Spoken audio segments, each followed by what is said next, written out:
우리 인사하고 시작할까요? 네. 인사합시다. 안녕하세요. 네, 반갑습니다. 오늘은 유진 피터슨이 성경 말씀을 보고 묵상한 것을 보고 우리 김영근 전사님과 함께 수다 떠는 시간이죠. 맞습니다. 이런 시간들이 여러분들 묵상하고 큐티 같은 거 많이 하시는데 말씀 한 절 보고 과연 어떤 생각들과 우리가 어떻게 말씀을 묵상하면 되는지 여러분들에게 도움이 되는 그런 시간 됐으면 좋겠어요. 그래서 네. 좀 저희가 말씀 가지고 수다를 한번 떨어보려고 이 시간들을 준비해 보고 있습니다. 네. 오늘은 24일째고요. 사사기 6장 14절의 말씀을 가지고 묵상한 내용을 함께 보도록 하겠습니다. 네. 그럼 먼저 우리 김영근 전도사님께서 과연 어떠한 성경의 내용을 가지고 있는지 얘기해 주시겠어요? 알겠습니다. 우선은 이제 본문 먼저 한번 제가 읽고 그리고 본문에 대한 배경 잠시 설명드리도록 하겠습니다. 네. 새번역 버전으로 먼저 읽어드릴 거고요. 말씀드렸던 것처럼 사사기 6장 14절 말씀입니다. 그러자 주님께서 그를 바라보시며 말씀하셨다. 너에게 있는 그 힘을 가지고 가서 이스라엘을 미디안의 손에서 구하여라. 내가 친히 너를 보낸다. 이제 오늘 본문이 사사기 6장이지 않습니까? 네. 근데 이 6장의 시작 부분, 6장 1절에 보게 되면 저희들이 익숙하게 알고 있는 이 사사기의 순환 사이클을 볼 수 있어요. 찾아볼 수 있어요. 그 왜 죄 지으면 그렇죠. 심판당하고 네. 하나님한테 도와달라고 울고 맞습니다. 그리고 구해주시고 영웅을 이제 하나님의 사람을 보내주시고 네, 그런 거죠. 네, 그렇죠. 사사를 보내시네. 그래서 이 사사기의 순환은 전선생님 말씀해 주셨던 것처럼 이스라엘이 범죄를 저지르고 그렇게 되면 하나님께서 주변 나라들을 통해서 심판을 하시고 다시 그 하나님 앞에 자비를 구하게 되면 구원자로 사사를 보내시는 이런 사이클들이 계속 반복되고 있는데 그 지금 1절에도 보게 되면 마찬가지로 이스라엘이 하나님 앞에 하나님 보시기에 주님께서 보시기에 악한 일을 저질렀다고 나오고 네네. 그걸로 인해서 오늘에 나타나는 대적은 방금 읽어드린 것처럼 이제 미디안 족속이 나옵니다. 그래서 이 미디안을 통해서 고난을 받게 되어지는데 이 고난을 받게 되어지는 내용, 핍박을 받는 내용들이 생각보다 굉장히 심각하더라고요. 어떻게 심각합니까? 그러니까 뭐 예를 들면은 이 미디안 족속으로부터 피하기 위해서 산에다가 요새를 지어야만 됐고 동굴로 숨어서 생활을 해야 됐고 했는데 그런 어떤 잔혹함이 얼마큼 나타나냐면 미디안 족속들이 쳐들어올 때는 항상 수확 이전에 쳐들어와가지고 네네. 다 망쳐놓고 다 약탈해가고 그래서 먹을 것이 다 없게 열심히 일하게 내비두고 그렇죠. 거의 이제 열매가 맺힐 때쯤 얘네들이 그냥 그냥 다 소산물을 가서 가지고 가고 남은 거는 다 짓이겨버려서 먹을 수 없게 만들고 네. 그리고 뭐 양과 소 같은 가축들도 다 빼앗아 가고 그런 이제 비참한 상황이 계속 나타나고 있는데 그런 비참한 상황 중에 하나님께서 기드온을 찾아오시는 내용들이 나타나 있는데 또 이 기드온을 찾아오시는 내용도 굉장히 인상 깊어요. 그러니까 기드온을 하나님께서 만나 주시는 장면이 기드온이 밀 이삭을 타작하고 있을 때 찾아오시거든요. 네네. 근데 보통 숨어서 뭐 이렇게 그렇죠. 하겠네요. 보통 타작은 타작 마당이라고 해서 굉장히 넓은 지역에서 털어내야지 되는데 뭐 그런 고대 근동 지방에서는 넓은 마당에다가 뭐 기둥을 세워서 소를 묶어놓고 소로 가축들을 밟게 하고 또 도리깨를 털고 이런 식의 큰 작업을 했었는데 그렇게 할 수가 없는 거예요. 숨어서 해야 되니까 그쵸, 걸리면 뭐 다 뺏어가거나 그쵸. 약탈해가니까 그러다 보니까 포도주 틀 안에서 타작질을 하고 있다라고 얘기가 나오거든요. 근데 이 포도주 틀은 그때 당시에 이제 바위를 뚫어서 이제 거기 공간에서 포도주를 밟아서 다른 바위로 흘러가게끔 되어 있는 좀 기울기를 하면 여기서 그렇죠. 빻으면 물이 이렇게 아래로 그쵸. 모이게 그렇게 되어 있으니까 사실 바위를 부시는 거 바위를 안을 파내는 게 쉽지 않은 일이잖아요. 그렇죠. 그러니까 사실은 그렇게 저희가 생각하는 것처럼 넓은 마당이나 이런 개념은 아니었던 거예요. 그러다 보니까 굉장히 좁은 곳에서 불편하게 그리고 불편하게 할 수밖에 없는 이유는 전도사님 말씀하셨던 것처럼 대놓고 하게 되면 또 약탈을 와서 빼앗기기 그쵸. 때문에 몰래 숨어서 하고 있는 상황 중에서 오늘 읽었던 본문처럼 하나님께서 나타나셔서 기드온으로 하여금 이제 이 미디안으로부터 이스라엘을 구해라. 이게 그 말씀이군요. 너에게 그 힘을 가지고 가서 무슨 힘이 있습니까, 기드온이? 미디안의 손에서 구하라. 네. 예, 그 말씀이라고 합니다. 이 글을 보고 이제 유진 피터슨과 제가 이제 조금 더 덧붙여서 이제 그 묵상을 하면 이런 얘기를 하더라고요. 오늘 성경 이야기 중에 정말 탁월한 점 중에 하나는 뭐냐면 성경 속 인물들의 어떤 민낯을 낱낱이 보여주는 것에 있다라고 이런 얘기를 해요. 오늘의 묵상도 그렇죠. 아니 하나님께서 기드온에게 네 힘을 가지고 구하라고 했는데 이미 기드온은 힘이 약해서 숨어 살고 있는 이런 처지에 있어요. 그러면서 하나님의 여호와의 사자가 딱 기드온에게 왔을 때 기드온이 한 첫 번째 질문이 이겁니다. 아니 하나님 당신이 우리랑 동행해 준다고 했는데 우리랑 함께 있으면 이런 일들이 왜 발생합니까? 이 질문을 하는 거예요. 하나님은 어디 계셨습니까? 이렇게 질문하고 있는 거죠. 사실 이 질문이 어떤 우리들의 마음을 대변하고 있는 그런 질문이기도 하다라는 거죠. 맞습니다. 그러니까 우리들의 삶을 보면 이해할 수 없는 일들이 너무 많이 일어난다는 거예요. 삶과 죽음 가운데 그 과정 가운데 알 수 없는 고통과 슬픔들, 그리고 이해할 수 없는 사람과의 관계. 저 사람 왜 저런지 이해를 못하고, 그리고 무료하고 지루한 나날들의 반복들, 그쵸. 하기 싫은 일들을 계속 해야 되지 않습니까? 네. 또 그것뿐만 아니라 내가 어찌할 수 없는 상황들이 갑자기 사고처럼 폭풍처럼 그렇게 밀려들어올 때 있지 않습니까? 왜 이런 일이 하필이면 나한테 왔는가? 나는 왜 이렇게 불행한 일들을 겪어야만 하는가? 그럴 때 우리들은 묻고 싶다라는 거죠. 하나님께서 우리랑 동행해 주신다면서요. 근데 하나님 어디 계셨냐고.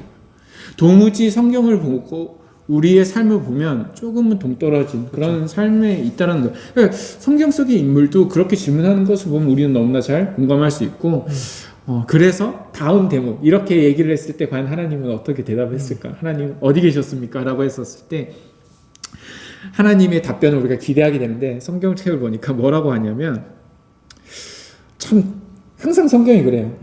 기대하고 오지만 답변은 항상 뻔한 답변이 나옵니다. 우리가 생각하는 네. 가서 뭐라고 하냐면 너는 가서 이스라엘 백성을 미디안 사람들에게서 구하라. 내가 너를 보낸다라고 이렇게 얘기를 하는 거예요. 자, 그럴 때 이제 우리들도 그러죠. 무슨 말씀을 계속 하시냐고. 그러니까 보니까 기드온도 똑같은 말을 해요. 15절에 보시면 이런 말을 합니다. 주님, 저 보세요. 저 무서워서요. 지금 숨어 있고요. 미디안 사람들에게 발각될까봐 제가 지금 어떻게 밀을 털고 있는지 보세요. 그리고 또 저희 집안으로 말할 것 같으면 므낫세 지파 중에서도 가장 약한 가문입니다. 저희 아버지도 뭐 보잘것없고요. 뭐 저도 뭐 보시다시피 아무 힘도 없습니다. 저는 뭐 우리 가문은 그 이하예요라고 딱 이렇게 얘기를 했어요.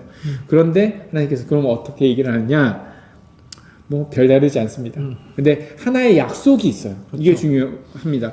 내가 너와 함께 할 것이다. 기드온아, 넌 이스라엘 백성 구할 자격이 있단다. 구할 수 있어 라고 합니다. 그래서 사실 이 본문을 보고 유진 피터슨이 이런 말을 합니다. 어찌 보면 뻔하고 하나님 본인 주장만을 하는 것 같아요. 전혀 기드온의 상황을 맞춰서 설명해 주지 않으시고. 네, 그렇지 이해해 주지 않는다는 거예요. 근데 여기에 바로 큰 감동이 있다라고 하는 겁니다. 그것은 무슨 뜻이냐면 하나님은 우리들을 평가하지 않는다는 사실이 있다라는 겁니다. 과거에 대한 실패나 현재 내 삶에 대한 평가 그리고 미래에 어떻게 될 것이라는 이 모든 삶을 평가하지 않으시고 하나님은 하나님이시기에 모든 것들이 하나님에게 주권이 있으시기에 내가 어땠고 어떻게 될지는 전혀 관련 없다라고 하는 겁니다. 하나님이 하신다고 하면 하나님은 그의 약속을 반드시 지키시는 분. 이집트에서 구원하실 때도 그랬고 광야를 지날 때도 가나안을 정복할 때도 그리고 이 시간에도 똑같다라고 하는 거예요. 기드온이 해야 할 일이 뭐냐? 단지 순종하고 하나님의 약속을 믿고 따르는 것, 준행하는 것. 네.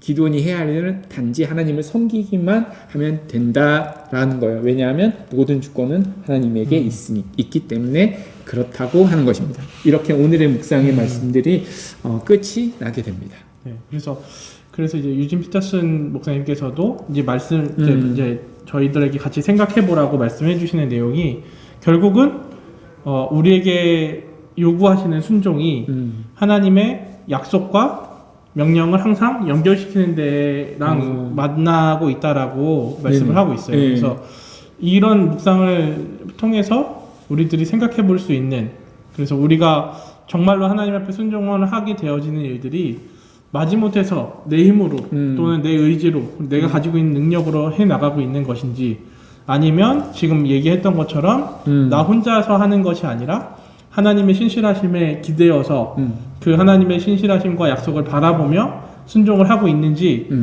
그런 부분들을 고민해 보라고 이야기하고 있는 것 같아요. 그래서 저는 이제 이 묵상을 보면서 개인적으로 들었던 생각은 약간 좀 신기하기도 한 게 제가 최근에 들어서 계속 방송만 나오면 계속 말씀드리는 부분들이 아들 얘기밖에 안 하잖아요. 하민 얘기밖에 안 하고 있습니다. 그래서 광고를 항상 매주 똑같이 하십니다. 그래서 이제 하민이한테 이제 성경 이야기를 계속해서 이제 들려주고 있는데 아직 아브라함 이야기가 거의 끝나지 않았고 아브라함 이야기가 이제 거의 막바지에 다 왔습니다. 이제 이삭의 이제 신부를 구하러 이제 종인 엘리에셀을 보내는 장면까지 이제 하민이랑 같이 이야기를 했는데 그 엘리에셀이라는 사람을 보면서 제가 이런 생각을 했었거든요. 여기 이제 묵상에 나왔던 하나님의 신실하심에 대한 묵상을 하민이한테 얘기를 해줄 때 엘리에셀이라는 인물을 보면서 생각을 했었어요. 왜냐하면 이 엘리에셀이라는 인물이 성경에 처음에 창세기에 등장을 할 때는 굉장히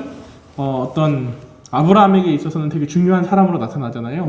그에게 모든 소유를 마치 다 다스리고 관리하는 청지기 마냥 나타나고 그래서 어떻게까지 표현되냐면 하나님께서 자손 주신다고 했을 때 나한테는 자손이 없으니까 내 종 엘리에셀에게나 하나님 복을 주시라고 그러니까 자신의 상속자라고 생각을 했었던 거예요.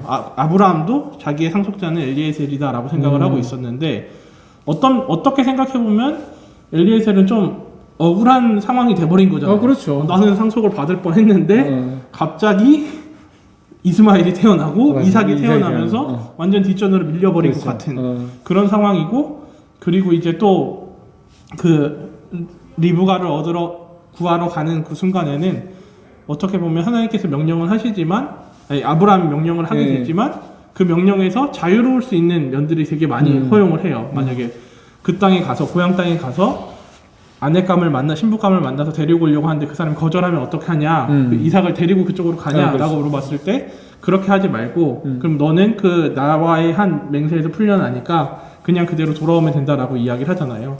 그러니까 사실은 엘리에셀 입장에서는 마음이 별로 좋지 않으면 대충 하고 끝냈을 수 있을 만한 일인데 그 일을 아주 충실하게 해내면서 결국은 리브가와 함께 돌아오게 되어지는 장면을 보게 되는데 그 장면을 보면서 이제 그런 생각이 든 거예요. 하민이한테 해주던 이야기인데 하나님께서 일하시는 방법들, 하나님께서 신실하게 당신의 계획을 이끌어 가시는 방법들 안에는 우리가 생각하지 못한 부분들 그리고 우리가 전혀 신경 쓸 수 없는 부분들을 다 책임지고 계시다라는 생각이 들었어요. 왜냐하면 결국은 아브라함을 거쳐서 이삭을 거쳐서 야곱에게 그래서 이스라엘 통해서 결국 예수 그리스도까지 연결되어지는 하나님의 구속의 역사 가운데서 어떻게 보면 이 엘리에셀의 역할이 굉장히 중요한 역할을 한 거잖아요. 왜냐면 신부감을 얻지 못했으면 이삭 이후에 어떻게 됐을지 모르는 상황이니까 그럼에도 불구하고 이 엘리에셀이라는 사람을 굉장히 충성되고 성실하게 그런 사람들을 아브라함에게 붙여두셨다는 것 자체가 하나님께서 아브라함을 생각하시고 또 이삭을 생각하시고 하나님의 계획 속에서 하나님의 구원의 역사를 이루어 가시기 위해서 우리가 알지 못하는 부분들을 굉장히 세세하게 신경 쓰고 계시고 이끌어 가신다는 부분들이 생각이 났었거든요. 그래서 그런 이야기를 해주면서 오늘 묵상에서도 마찬가지로 기드온은 두렵고 떨리고 자신의 능력도 없는 사람이라고 계속해서 고백하지만 결국은 이 기드온과 300영사를 통해서 미디안으로부터 하나님께서 구원해 내시잖아요. 네, 맞아요. 그런 모습들을 보면서 하나님의 신실하심에 대해서 좀 생각을 해보고 그래서 어떤 면에서는 우리의 순종은 그 하나님의 신실하심을 보고 날마다 묵상하고 쫓아가는 게 우리가 할 수 있는 순종의 전부가 아닌가라는 생각이 좀 들었습니다. 맞아요. 이거 순종하니까 오늘의 말씀도 이제 순종에 관련된 거지만 순종하기가 되게 쉽지 않은 것 같아요. 어렵습니다. 그래서 사실 저는 이 기도원의 모습을 보면서 이게 순종하는 게 순종 사실 그렇잖아요. 우리가 순종 또 안 하는 건 없잖아요. 그렇죠?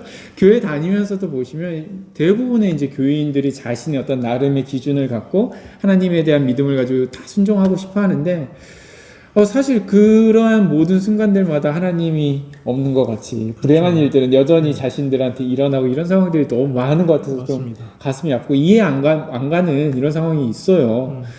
저는 이제 그 이야기가 생각이 나요. 이거는 제가 들은 얘기인데 한 아버지랑 그 깐난쟁이 아기랑 산책을 같아요. 딱 요만할 거예요. 하민이보는 근데 한 3, 4살 그 정도 걸을 수 있는데 캠핑을 딱 갔는데 캠핑을 가서 아침에 딱 산책을 가려고 아빠가 이제 애기랑 딱 손잡고 이렇게 갔습니다.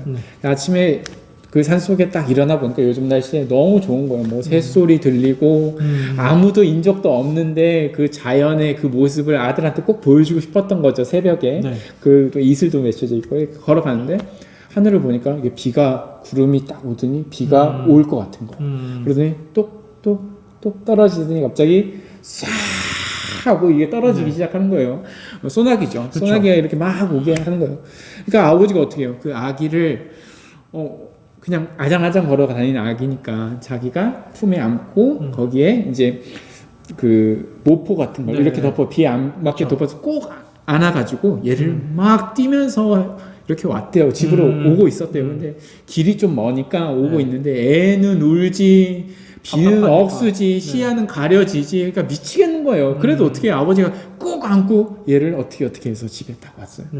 그리고 이제 시간이 지났는데 10년 뒤에 이 아이가 아버지한테 그런 얘기를 한 적이 있대요. 아빠, 어렸을 때 내가 기억이 있는데 어떤 기억이 있냐 하면 내가 어렸을 때 비를 엄청 아기 때 비를 엄청 맞은 기억이 있다라고 딱 그 얘기를 하는 거예요. 그러면서 아버지한테 그러는 거예요. 아빠 왜 나를 그런 데를 데려갔냐고. 내가 그것 때문에 비가 소나기나 이런 거 있으면 트라우마가 생긴다고. 시끄러운 소리라든가 비가 세차게 내려서 시야가 안 보인다든가 이런 거 하면 진짜 너무 내 마음속이 그렇게 편하지 않다. 아버지 도대체 나를 왜 그런데 데려가가지고 이런 기억을 가지게 해주세요. 딱 그 얘기를 한 거예요. 근데 아버지가 딱 그 옆에서 그 얘기를 했대요. 아들아, 그때 비 왔었을 때 너는 비 온 기억밖에 안 나는 것 같지만 사실 그 옆에 내가 있었고 비가 와서 내가 너를 안아주었고 모포로 감아주었고 그리고 얼른 집까지 뛰어오면서 너한테 괜찮다, 집에 다 왔다, 조금만 더 힘내자, 이런 일들은 전혀 기억을 못하는구나. 너에겐 그게 고통의 시간이었을지 추억으로 남아있을지 모르겠지만 나에게는 그게 너와 함께 있는 시간이었고 너 잊을 수 없는 나의 시간이었다. 아름다운 추억이었다. 그런 얘기를 들은 적이 있습니다. 사실 하나님과 동행한다라는 게 우리는 그런 것 같습니다. 분명히 신앙생활을 하다 보면은 우리가 하나님과 함께 한다라는 느낄 때도 있고 네. 이렇게 어린아이처럼 우리도 감당할 수 없는 일들이 막 닥쳐왔었을 때 하나님 어디 있냐고 도대체 왜 나에게 이런 고통과 내가 정말 하는 건 아빠 믿고 같이 걸어간 것밖에 없는데 왜 나에게 이런 일들이 일어납니까? 라고 우리도 그렇게 다 토로할 수가 있을 것 같아요. 저도 그런 기억들이 굉장히 많고요. 하나님. 근데 하나님은 이 아버지와 같이 그렇게 얘기하지 않았었을까요? 아들아, 비만 온 게 아니라 사실 그 전에 너와 함께 손잡고 걸어가고 아침에 새벽 공기와 맑은 공기와 좋은 새소리와 좋은 풍경을 보고 그랬던 추억도 있고 그 왔을 때 내가 너를 안고 들고 이렇게 감싸주고 뛰었던 그 기억을 왜 잊지 못하냐. 사실 분명 우리들의 삶 가운데는 기도원과 같이 이런 질문들을 할 때가 너무나 많이 있을 것 같습니다. 그리고 제가 감히 각 사람들의 개인의 고통 가운데 우리가 뭐 하나님 순종하고 믿으면 괜찮을 거예요. 그렇게 말도 못하죠. 우린 다 기도원같이 하나님 어디 있냐 그러고 나 못합니다. 나 작은 자입니다. 이렇게밖에 얘기 못하겠지만 분명한 것은 뭐냐면 하나님께서 항상 동행해 주시고 분명히 우리들의 삶 어디 곳에 우리가 정말 그 고통에 집중되어 있을 뿐이지 분명히 조금만 더 고개를 들어서 본다고 한다면 내 곁에 있는 하나님의 주시는 위로와 은혜를 우리가 또 경험할 수 있지 않을까라는 그런 생각을 또 하게 됩니다. 전사님 이야기 들으면서 예전에 제가 방송에서 한번 소개했던 적도 있었는데 그 유상열 씨 찬양 중에 나의 귀한 자라는 찬양이 있습니다. 그래서 그 찬양의 노랫말이 전도사님이 이야기한 내용과 좀 맥락을 함께 하고 있는 것 같아요. 전에도 이제 말씀드렸었는데 뭐 예를 들면 하나님이랑 항상 동행하게 되어지면 그 동행한 길 가운데는 발자국이 늘 남았었는데 그 발자국이 항상 두 개였다는 거예요. 자기 것 하나, 하나님 것 하나. 그런데 세상에 비바람을 맞고 내게 고난이 찾아왔을 때는 내 곁에 늘 계시던 주님이 보이지 않고 나 혼자 외로이 비바람 맞으며 눈물을 흘리면서 걸어갔다고 생각하고 그때는 되돌아보면 발자국이 하나밖에 남지 않은. 그래서 그 하나의 발자국은 늘 자기의 발자국이라고 생각했는데 나중에 알고 보니까 그게 아니라 그 시간 동안 하나님께서 함께 하시면서 하나님이 자신을 업고 갔기 때문에 네. 그 남겨진 발자국은 자기 발자국이 아니라 하나님의 발자국이었다라는 이제 찬양의 고백이 좀 생각이 났어요. 네. 하나님을 경험하기에는 동행한다라는 그 사실을 경험하기에는 너무 바쁜 시대에 살고 있는 것 같습니다. 너무 그러한 삶에서 각박하고 앞만 바라보고 자신이 원하는 것만 바라고 사는 이 시대에 여러분들 조금은 멈춰 서셔서 옆 좀 바라보시고 좀 잠깐 서셔서 기도하시는 마음으로 하나님을 느끼고 경험하고 감사할 수 있는 그런 시간들이 또 될 수 있었으면 하는 바람입니다. 네. 그럼 오늘 여기까지 이렇게 네. 할까요? 알겠습니다. 네. 자, 인사합시다. 네. 네. 감사합니다.